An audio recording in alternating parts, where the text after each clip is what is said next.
Christy Wesselman saiu de casa para uma simples ida à loja e nunca mais voltou. Uma adolescente de apenas 15 anos, desaparecendo em plena luz do dia, em uma pacata cidade do interior. O que parecia impossível aconteceu. Ela foi fazer compras e simplesmente sumiu. Durante 30 anos, a única certeza era a dor insuportável de uma mãe e o mistério que consumia Glen Ellyn. Como alguém poderia desaparecer sem deixar vestígios? Quem seria capaz de tamanha crueldade? E como a ciência, que antes era limitada, mudaria o rumo dessa história chocante?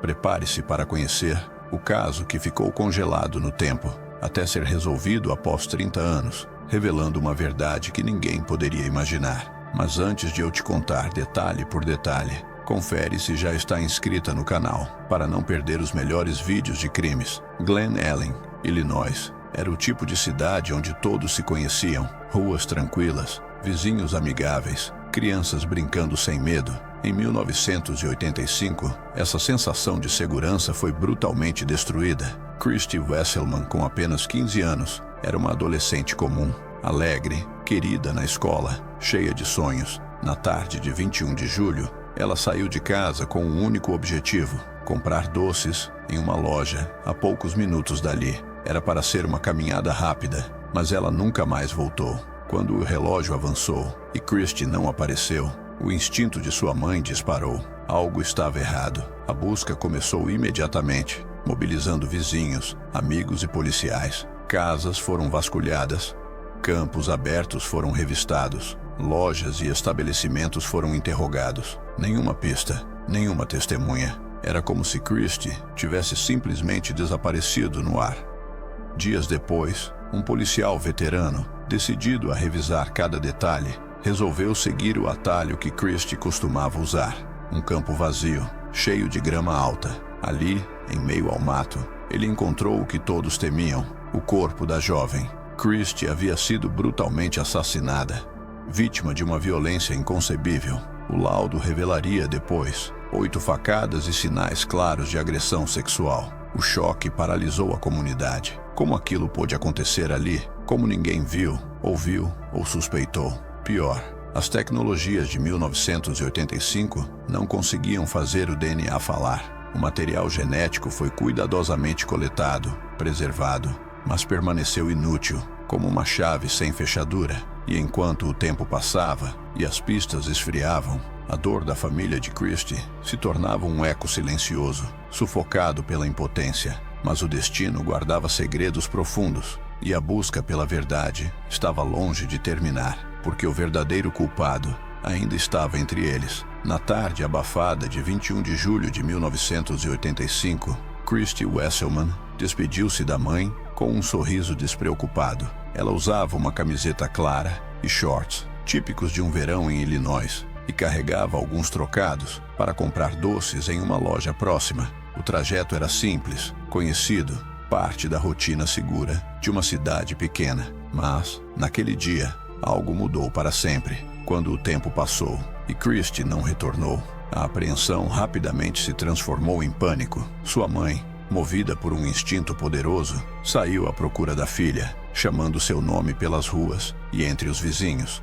Sem sinal de Christy, ela procurou a polícia e logo a busca se tornou comunitária. Centenas de voluntários se uniram, vasculhando becos, bosques, trilhas, mas Christy parecia ter desaparecido sem deixar um rastro.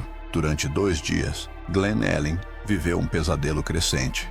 Cada telefone que tocava trazia esperança e medo. Cada batida à porta podia ser a notícia esperada, ou o pior presságio. O campo de grama alta por onde Christy costumava cortar caminho havia sido examinado superficialmente.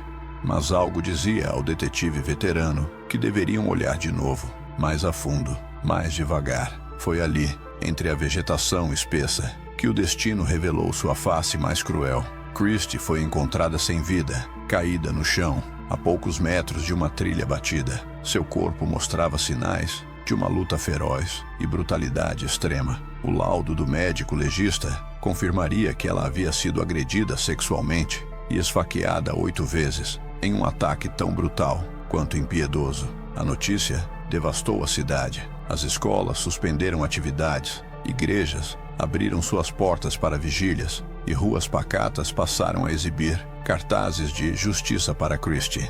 E caso você estiver gostando da história, não se esqueça de se inscrever no canal e curtir o vídeo. O medo, antes desconhecido em Glen Ellyn, agora era uma presença constante. A polícia agiu rápido. Equipes de perícia coletaram amostras biológicas e preservaram cuidadosamente a cena do crime. Sabiam que cada fibra, cada gota de sangue poderia ser crucial. Mas em 1985, as técnicas de análise genética ainda engatinhavam. O DNA era uma promessa distante, uma esperança que não podiam ainda realizar.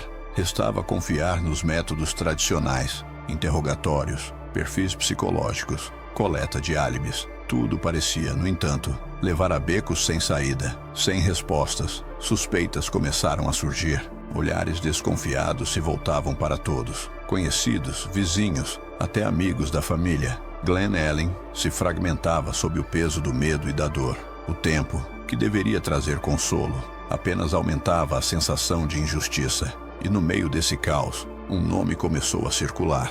Dana Henry, um homem local, reservado, que morava próximo ao campo onde Christie foi encontrada. Sem provas concretas, mas com a pressão para dar uma resposta rápida à comunidade, ele se tornou o alvo de uma investigação implacável. Mas o que poucos sabiam é que essa busca por justiça estava prestes a desviar o caso para um caminho ainda mais sombrio. Quando Dana Henry foi apontado como suspeito no assassinato de Christie Wesselman, não havia provas sólidas, apenas coincidências e o desespero por respostas. Ele era um homem solitário, morava perto do campo onde o corpo fora encontrado e, aos olhos de uma comunidade aterrorizada, isso bastava para levantar suspeitas. Pressionado pela polícia, Dana foi convencido a fornecer voluntariamente uma amostra de seu DNA, uma novidade promissora, mas ainda pouco compreendida em 1985. O que Dana não sabia era que, mesmo sem provas, sua vida já estava arruinada. Ele foi marginalizado, perseguido pela opinião pública e, embora o teste de DNA posteriormente comprovasse que ele não era o responsável pelo crime, o estrago já estava feito. Dana gastaria cerca de $50 mil em sua defesa e passaria anos tentando reconstruir uma reputação injustamente destruída. Um erro grave e irreparável. Enquanto isso, outro personagem intrigante surgia, um homem chamado Willis. Ele se aproximou da família Wesselman, oferecendo teorias estranhas e infundadas sobre o que teria acontecido com Christie. Suas ações pareciam motivadas mais por um desejo mórbido de atenção do que por genuína solidariedade. Willis foi investigado, interrogado e, durante algum tempo, esteve sob o olhar atento dos detetives. Mas, no fim, ele também foi descartado. Sua ligação com o caso era fruto apenas de sua obsessão perturbadora. Os anos seguintes foram marcados por frustração. A cada novo avanço científico, os investigadores reexaminavam as amostras coletadas na cena do crime, mas sem sucesso. Durante décadas, o material genético permaneceu como uma cápsula do tempo, esperando a ciência alcançar o crime. Enquanto isso, a dor da família Wesselman se tornava silenciosa, mas jamais enfraquecida. Datas comemorativas eram lembradas com lágrimas, aniversários, formaturas, marcos que Christie jamais alcançaria. A memória dela permanecia viva, mas a justiça parecia cada vez mais inalcançável. O caso foi reaberto diversas vezes, principalmente nos anos 1990 e início dos anos 2000, conforme as técnicas de análise de DNA se aprimoravam. Cada reexame trazia uma faísca de esperança e, invariavelmente, uma nova decepção. Não havia correspondências nos bancos de dados. O agressor parecia ter evaporado no ar, como um fantasma que deixara apenas dor e medo para trás. O avanço definitivo só viria em 2015, 3 décadas após o crime. Em um procedimento de rotina, Michael Jones foi preso por violência doméstica em um condado a cerca de 150 milhas de Glen Ellyn.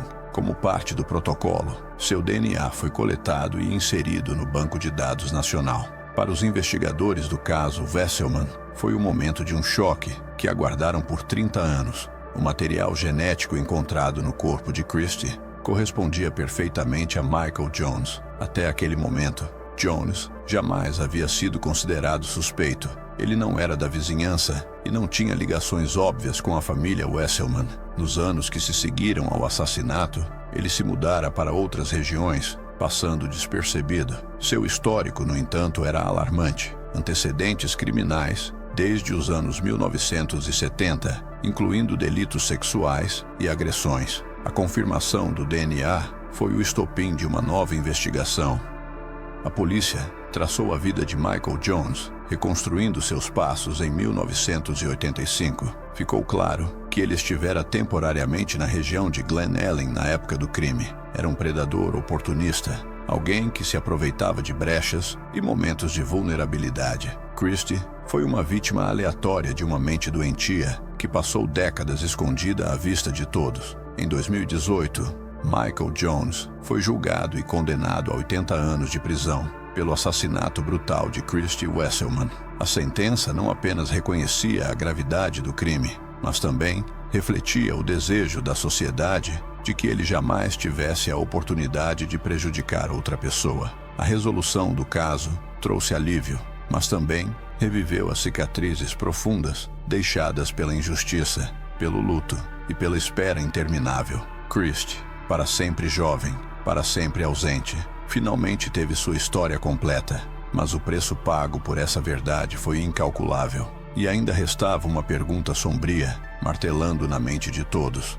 Se não fosse pelo acaso de uma prisão anos depois, o assassino teria sido identificado algum dia? O momento em que a correspondência de DNA foi confirmada marcou uma virada dramática na história de Christie Wesselman. Depois de 3 décadas de frustração, pistas falsas e esperança quase extinta, a verdade finalmente tinha um nome: Michael Jones. A notícia se espalhou rapidamente entre os investigadores veteranos, alguns já aposentados, outros ainda em serviço. Para eles, não era apenas o fechamento de um caso, era o fim de uma longa luta pessoal contra a sensação de terem falhado com uma jovem inocente. Para a família Wesselman, a confirmação do DNA foi devastadora e, ao mesmo tempo, um alívio. Depois de anos convivendo com o peso da dúvida, eles finalmente sabiam quem havia arrancado Christie de suas vidas. Não era um vizinho, não era um conhecido, era um predador que, por circunstâncias quase aleatórias, cruzou o caminho da filha deles naquele dia fatídico. Michael Jones foi formalmente acusado de assassinato e abuso sexual em 2016. Durante o julgamento, evidências biológicas, documentos históricos de sua movimentação e antecedentes criminais reforçaram a acusação. A promotoria expôs um padrão de comportamento violento e predatório, remontando aos anos 1970, que culminou no assassinato de Christie. A defesa tentou, em vão, questionar a cadeia de custódia das evidências antigas, mas o trabalho meticuloso dos primeiros investigadores, que haviam preservado o material genético com extremo cuidado, resistiu ao tempo e aos ataques jurídicos. Diante do peso esmagador das provas, Michael Jones foi condenado em 2018 a 80 anos de prisão, uma sentença que garantia que ele passaria o resto de sua vida atrás das grades. Ao ouvir a decisão, a mãe de Christie chorou silenciosamente. Não havia vitória naquela sala de tribunal, apenas a confirmação de uma tragédia. Durante a audiência de sentença, familiares de Christie se pronunciaram. Falaram da dor que nunca diminuiu, dos momentos que Christie nunca viveu, das marcas invisíveis que o crime deixou em todos que a amavam. Michael Jones, indiferente, permaneceu calado. Para Glen Ellen, a prisão de Jones trouxe um misto de sentimentos. Havia alívio, mas também uma reflexão amarga sobre como a limitação tecnológica e os erros de julgamento atrasaram a justiça. Por 30 anos, um assassino circulou livremente, enquanto uma comunidade inteira carregava o peso do medo e da desconfiança. E a ironia cruel, o avanço tecnológico que desvendou o crime só foi possível porque Jones cometeu outro ato de violência tantos anos depois. Sem esse deslize, ele talvez nunca tivesse sido capturado. A história de Christie Wesselman, agora completa, se tornava um poderoso lembrete. A verdade pode demorar, a justiça pode falhar, mas às vezes a persistência e o progresso humano são capazes de iluminar até mesmo os capítulos mais sombrios da história. A história de Christy Wesselman é mais do que um relato de tragédia e justiça tardia. É a lembrança brutal de como a vida pode mudar em segundos e como a busca pela verdade pode atravessar gerações. Durante 30 anos, sua família viveu entre a dor e a esperança, sem jamais desistir de encontrar respostas. E, embora nenhuma condenação traga Christy de volta, a revelação de seu assassino proporcionou algo que parecia inalcançável: paz. O caso também é um testemunho sobre o poder da ciência. O que antes era invisível aos olhos dos investigadores tornou-se, com o avanço da tecnologia, a chave para resolver um mistério que parecia insolúvel, e serviu ainda como um alerta para que as falhas do passado, a pressa em encontrar culpados, a marginalização de inocentes, jamais se repitam. Hoje, Christy é lembrada não apenas como uma vítima, mas como símbolo de resistência. Sua memória continua viva, impulsionando mudanças, inspirando a busca por justiça para todos aqueles que, como ela, tiveram suas vozes silenciadas antes do tempo. Porque no final a verdade pode até tardar, mas ela sempre encontra seu caminho. Se essa história te tocou, inscreva-se no canal e ative as notificações. Aqui, damos voz às vítimas e buscamos justiça através da memória e da verdade. Deixe seu comentário. O que você acha que ainda pode ser feito para evitar tragédias como essa?